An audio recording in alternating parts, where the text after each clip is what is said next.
Majelis Tinggi Partai Demokrat Syarif Hasan menyatakan dua nama menguat untuk menjadi bakal calon wakil presiden pendamping Prabowo Subianto di Pilpres 2024. Dikutip dari cnnindonesia.com, Syarif menyebut dua nama ini adalah Ketua Umum Partai Golkar yakni Menko Perekonomian Erlangga Hartarto dan juga Menteri BUMN Erick Thohir.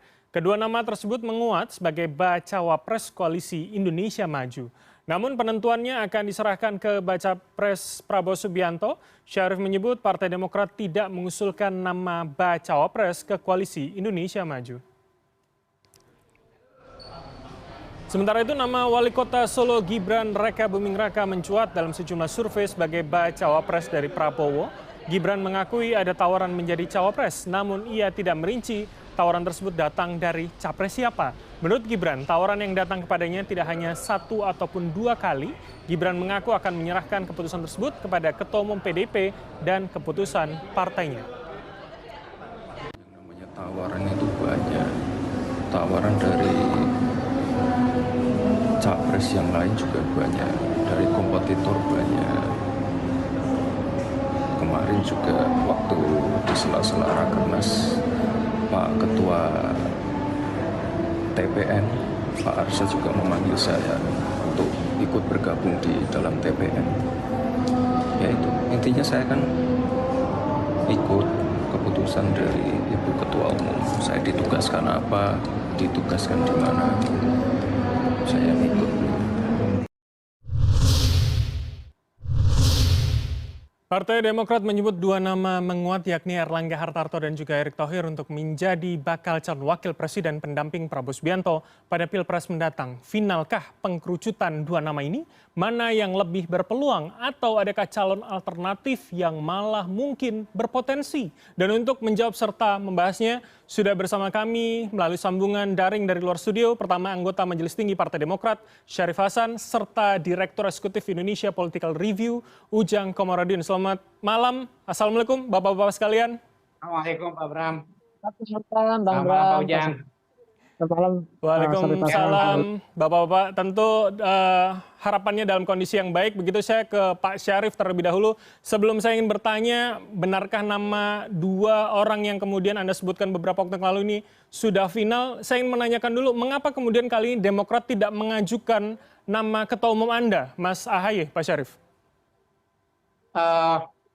Pertama, kami ini kan anggota koalisi Indonesia Maju yang belakangan baru bergabung.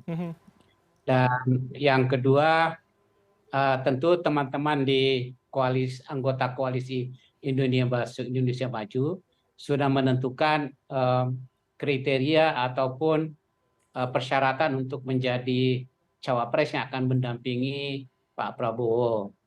Nah, yang ketiga tentu Pak Prabowo juga sudah agak advance di dalam pembahasan ini, sehingga kami dari Partai Demokrat tentunya sangat mengerti, dan bagi Partai Demokrat yang penting kami akan mendukung siapapun yang dipilih oleh Pak Prabowo untuk menjadi cawapresnya. Yang kedua, ya, kami ingin mensukseskan pemilu legislatif ini sehingga Partai Demokrat mendapatkan kursi yang lebih signifikan lagi. Oke, Pak Syarif, tadi Anda mengatakan soal kriteria itu kan sudah ditentukan sebelum kemudian Demokrat bergabung dengan Koalisi Indonesia Maju. Apakah kemudian Mas Ahaye ini tidak masuk begitu dalam kriterianya, sehingga memang Anda sebagai pendatang baru tidak mencoba untuk mendesak nama Ketua Umum Demokrat begitu? Ya, kami tentunya mengikuti aturan yang ditetapkan oleh teman-teman di koalisi, sehingga kami mempersilahkan untuk membahasnya. Namun kalau teman-teman koalisi meminta pandangan dari Partai Demokrat untuk mendiskusikan, tentu kami dengan senang hati untuk ikut memberikan kontribusi. Nah, sekali lagi dalam hal ini kami tentunya tetap ingin seperti yang saya katakan, bahwa kami tentu tidak dalam posisi untuk mengendorse ketua umum kami. Namun kalau ada permintaan dari teman-teman koalisi dan itu adalah signifikan untuk memasukkan misalkan nama Ahy dalam bursa pencalonan, ya kami mempersilahkan. Pada dasarnya kalau inisiatif itu dari teman-teman koalisi, kami mempersilahkan, sehingga mudah-mudahan ini akan lebih memperkaya dalam pembahasan untuk menentukan mana yang terbaik, dengan catatan bahwa kita harus memenangkan Pilpres, kita harus memenangkan Prabowo menjadi presiden di 2024. Baik, Pak Syarif, berarti artinya ketika pintu itu dibuka, nama calon kuatnya hanya akan tetap 2 seperti yang Anda sebutkan, atau nanti akan menjadi 3 dalam pandangan Anda? Itu tergantung dari teman-teman anggota Koalisi Indonesia Maju. Dalam posisi saat ini, Partai Demokrat melihat bahwa memang yang terkuat ya dua kandidat itu yang terkuat, menurut analisa kami. Sampai saat sekarang. Hanya karena itu menjadi penumpang lama dari koalisi ini, atau memang ada faktor lain begitu yang kemudian ini menjadi pertimbangan Demokrat melihat 2 nama ini menjadi yang paling kuat? Di samping mereka adalah ya katakanlah penumpang lama, mereka juga tentunya memiliki kualifikasi yang saya pikir bisa memberikan kontribusi untuk pemenangan Prabowo ke depan. Baik. Jadi lagi-lagi tentunya yang menjadi objektif pertama adalah bagaimana agar Prabowo dan pasangannya itu yang terpilih nanti diyakini dengan segala macam pertimbangan bahwa mereka akan menjadi pemenang Pilpres 2024. Baik. Itu yang menjadi concern daripada Partai Demokrat. Baik. Saya ke Pak Ujang kalau begitu. Pak Ujang, saya minta analisa Anda. Paling tidak kalau kemudian 2 nama ini memang karena itu tadi pertimbangan rasional menang dan tidak menang artinya, atau kemudian hanya karena ya anggota yang lebih lama begitu dari Partai Demokrat, Pak Ujang? Yang pertama, kebesaran jiwa Demokrat dulu ya, masuk koalisi, di belakangan tidak menawarkan AHY sebagai cawapres, itu satu poin. Yang kedua, kalau kita lihat konstruksi koalisi yang dibangun Prabowo, maka tadi ketika Demokrat tidak mengusulkan nama Pak AHY, maka kan pilihannya memang ada 2 lagi, dari PAN dan dari Golkar. PAN itu mengusung Pak Erick Thohir, dan di Golkar Pak Erlangga. Kenapa? Dari Gerindanya kan sudah ada Pak Prabowo. Jadi kalkulasi realitas politiknya seperti itu, hitung-hitungannya. Karena begini, ketika misalkan Demokrat bergabung di koalisi perubahan yang lama kan, itu kan tidak ada titik temu, sehingga terjadi perpecahan. Kenapa? Ya karena saya melihatnya ada ganjalan-ganjalan terkait dengan persoalan cawapres ketika itu.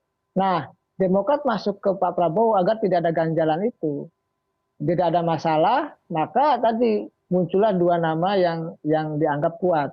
Tetapi jangan lupa juga saya melihat, ya kalau kita lihat realitas, maka dari 2 ini kalau kita adu kekuatannya, adu elektoral gitu lah, adu kapasitas, dan adu kapabilitas dan adu lain sebagainya, maka yang tahu kekuatan dari keduanya tentu partai koalisi yang mengusung.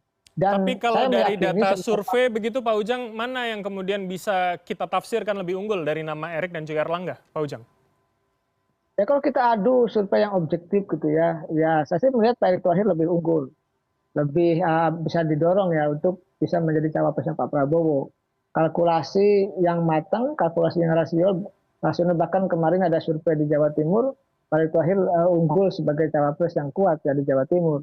Tetapi memang yang harus kita lihat adalah bagaimana ketika misalkan Pak Erick Thohir jadi, maka ya Golkar mendukung seterus hati, itu yang penting. Karena Demokrat kan tadi sudah seterus hati, maka Golkar pun harus seterus hati. Kalau tidak, ya akan dalam bahaya, karena dalam konteks rasionalitas koalisi adalah ingin menang. Nah yang kedua yang ingin saya sampaikan adalah Pak Erlangga agak berat ya, Pak Erlangga itu. Kenapa? Secara objektif, ya tadi elektoral atau elektabilitasnya kecil. Biasanya kalau pertarungan langsung itu yang harus menjadi prioritas utama adalah yang ukuran parameter ya standar dari kekuatan personal dari capres dan cawapres adalah elektabilitas. Jadi suka tidak suka, senang tidak senang, itu menjadi faktor utama. Oleh karena itu ya adu capres ya adu elektabilitas, adu cawapres ya adu elektabilitas, itu yang utama. Baru kalkulasi yang lain. Kalkulasi yang lain itu apa? ya integritas, lalu leadership gitu ya, didukung oleh partai koalisi, ya punya kekuatan finansial dan macam-macam lah, Baik. kira-kira seperti itu. Oke, saya ke Pak Syarif kalau begitu. Ketika soal rasionalitas kemenangan tadi ini bisa paling tidak kita ukur dari elektabilitas hari ini begitu ya. Ini nama Erick lebih besar, apakah nanti Demokrat juga akan memberikan pertimbangan itu kepada Pak Prabowo begitu sebagai penentu akhir, Pak Syarif? Ya, kalau Pak Prabowo meminta pertimbangan Demokrat, tentu Partai Demokrat akan memberikan pertimbangan-pertimbangan sesuai dengan pengalaman yang pernah kami alami. Dan kami seperti diketahui kami sudah pernah memenangi Pilpres 2 kali dengan pengalaman yang demikian. Faktor-faktor yang paling menentukan untuk menjadi pemenang itu juga kami sudah pernah menjalani, dan tentunya ini akan kami sampaikan kepada Pak Prabowo apabila Pak Prabowo meminta pandangan dari Partai Demokrat. Yang penting ini adalah betul-betul seperti tadi disampaikan oleh Pak Ujang, kalau Pilpres itu lebih banyak didominasi oleh personal pribadi dan dibanding daripada kekuatan partai.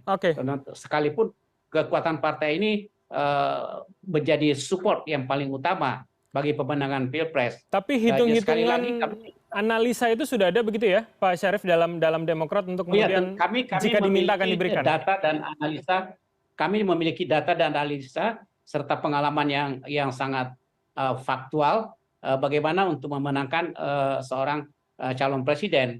Tetapi sekali lagi tentunya pandangan ini akan kami berikan secara fair enough kepada Pak Prabowo agar bisa menjadi salah satu pertimbangan utama. Di samping tentunya pertimbangan-pertimbangan dari koalisi-koalisi anggota koalisi kita yang lain. Oke, kalau begitu pertanyaan saya, siapa yang kemudian lebih prioritas bagi Demokrat antara dua nama itu, Pak Syarif? Tentunya bagus kalau kita memberikan dua alternatif kepada kepala capres supaya Pak Capres yang bisa menentukan. Karena ada juga hal yang perlu dipertimbangkan yang di luar pertimbangan dari kami ataupun koalisi-koalisi lain. Secara pribadi mana yang lebih cocok kira-kira ke depan. Oke, tapi kalau kita skorkan gitu kira-kira mana yang lebih tinggi, Pak Syarif? Tentunya Pak Prabowo yang harus memberikan skor tersebut, yang memberikan judgement tersebut. Katakanlah misalnya dari 1 sampai 10. Nah, Pak Prabowo memberikan skor kepada Pak Erick itu berapa, kepada Pak Erlangga berapa, itu kan hak justifikasinya Pak Prabowo sendiri. Jadi kita tidak bisa mengatasnamakan Pak Prabowo untuk memberikan justifikasi secara individu.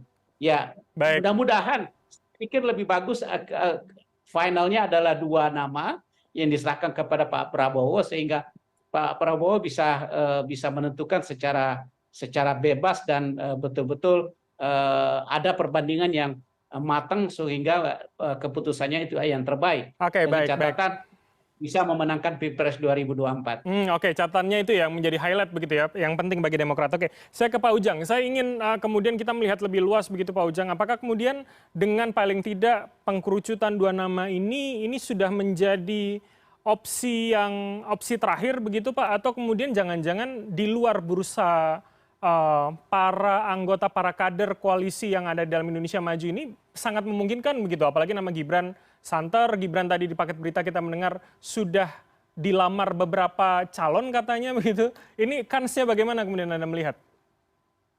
Ya, ini kan sedang menunggu keputusan MK ya terkait penurunan usia ya capres dan cawapres. Kalau MK mengabulkan gugatan itu ataupun dengan narasi lain misalkan pernah jadi kepala daerah, artinya memberi karpet merah kepada Gibran untuk bisa menjadi cawapres. Jadi yang Bang Bram katakan, kalau itu terjadi bisa jadi Pak Jokowi ingin mengusulkan Gibran. Tetapi saya ada poin yang menarik tadi yang disampaikan oleh Gibran di layar CNN di awal ya, bahwa tergantung dari tugas dari Ibu Megawati ya.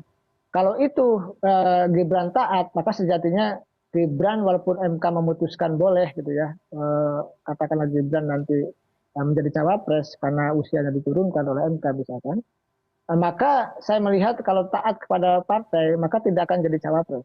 Karena Ibu Megawati tentu tidak menginginkan Gibran jadi cawapresnya Pak Prabowo. Nah artinya clear itu. Jadi artinya jelas bahwa kalau Ibu Megawati tidak menginginkan, artinya Gibran tidak bisa menjadi cawapres kecuali Pak Jokowi memaksakan anaknya tersebut untuk menjadi cawapres Pak Prabowo. Oke. Ini akan menjadi rumit. Gitu. Ya rumitnya tadi, rumitnya bisa jadi cawapresnya Pak Prabowo di luar dari skema dua yang muncul saat ini antara Pak Erlangga dan Pak Erick Thohir. Oke, kansnya akan 50-50 begitu ya, Pak Ujang ya? Tetap selama janur kuning belum melengkung ya, Bang Bram, selama belum pendaftaran capres dilakukan semua masih mungkin. Cuma masih bisa terjadi apapun itu. Oke, baik. Saya ke Pak Syarif. Pak Syarif, berarti artinya calon di luar dua nama yang kemudian Anda sebutkan menguat ini mungkinkah menjadi alternatif begitu, Pak Syarif? Kalau opportunity-nya, kalau peluangnya saya pikir tetap ada, ya kan? Sepanjang sampai dengan batas mulai pendaftaran, saya pikir segala sesuatu mungkin saja terjadi, tetapi harapan kami sekarang harus ditentukan siapa yang kira-kira bisa mendampingi Pak Prabowo yang memiliki integritas dan katakanlah integritas dan kemampuan, capability serta leadership yang matang dengan pengalaman juga yang matang. Saya pikir itu juga perlu menjadi pertimbangan. Pak Syarif. Jadi tidak harus hanya batas usia, tetapi banyak pertimbangan-pertimbangan lain yang menjadi prioritas untuk dipertimbangkan untuk menjadi pendamping seseorang untuk menjadi capres ataupun cawapres. Oke, Pak Syarif. Terakhir Pak Syarif, kalau kemudian saya ingin berkaca sedikit pada 2019 ketika seorang nama Ma'ruf Amin masuk dalam koalisi Pak Jokowi pada saat itu kan karena dianggap sebagai bukan dari bagian koalisi, akhirnya lebih diterima menjadi jalan tengah, menjadi win-win solution bagi semuanya. Apakah kemudian hari ini dengan komposisi yang besar pula di Koalisi Indonesia Maju dengan masing-masing anggota koalisi memiliki calonnya, apakah dari luar ini bisa akan menjadi jalan tengah nanti? Singkat saja terakhir. Ya, itu bisa menjadi, saya pikir tergantung dari kekompakan dari Koalisi Indonesia Maju. Saya menyadari bahwa kalau hal ini dibicarakan secara komprehensif dan penuh dengan integritas serta sharing bersama demi untuk kepentingan bangsa, saya melihat bahwa keputusan bersama akan dapat ditempuh dan saya melihat juga kecil kemungkinan untuk mendapatkan alternatif lain yang menjadi solusi daripada partai ini untuk mendapatkan cawapres yang lain, saya pikir itu. Oke, baik. Terakhir ke Pak Ujang, singkat saja Pak Ujang, pertanyaan yang sama, apakah kemudian calon dari luar akan menjadi alternatif win-win solution atau kemudian akan kecil kemungkinan hanya dua saja yang kemudian Pak Syarif sebutkan ini akan menjadi final calon dari Pak Prabowo? Singkat. Ya, idealnya dua nama yang ada saat ini, Pak Erlangga dan Pak Erick Thohir, itu sudah ideal. Tetapi kan kita tidak tahu, misalkan Pak Presiden menyodorkan nama Gibran. Apakah berani gitu partai koalisi Prabowo seperti Golkar dan PAN menolak? Itu persoalannya. Kalau Demokrat mungkin bisa menolak, tapi yang lain belum tentu. Oleh karena itu di situ titip kita ya kepada partai koalisi Pak Prabowo, ya apapun yang terjadi kalau bisa Gibran jangan menjadi cawapresnya Pak Prabowo. Karena ini menjadi persoalan bagi demokrasi begitu. Oke, baik. Kita tunggu seperti apa, apakah dalam waktu dekat atau menjelang pendaftaran nanti akan diumumkan calon wakil presiden dari Koalisi Indonesia Maju. Terima kasih atas